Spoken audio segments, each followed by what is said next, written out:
Hello, good afternoon. Nandito ako ngayon sa aking miracle fruit. Miracle fruit daw ang tawag dito kasi nakakagamot ito ng maraming sakit. Ayan o, ang daming bunga. Noon, pag may namamatay akong bunga nito, kasi minsan maliit pa namamatay. Nasasayang talaga ako kasi medyo naan pa ako kay bago.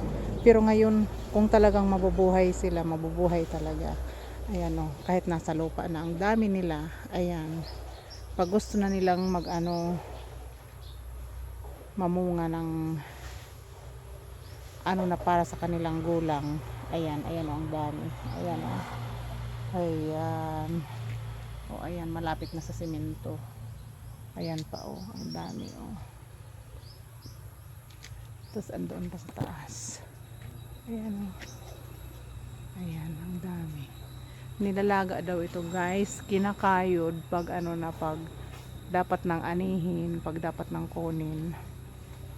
Inaano ito. Binibiyak at then kinakayod na parang nyug, parang buko. Ayan, ang dami sa taas. Kinakayod na parang buko. And then ilalaga daw at saka iinumin. Kasi gamot ito sa maraming sakit, yung diabetes, high blood, at kung ano-ano pa. Ayan.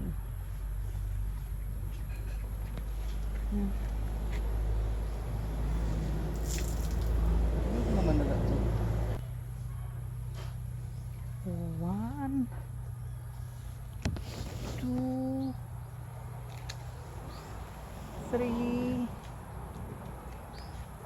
4 5 yan pa 6 7 yan, ayun pa, ayun pa, ang dami nila.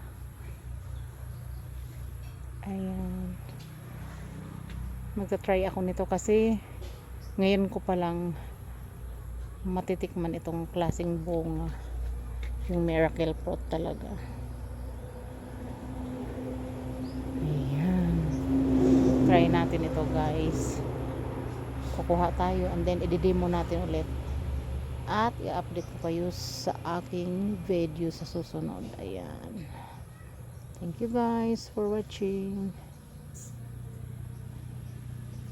and palike and share naman, and then don't forget to follow my videos. Ayan, thank you.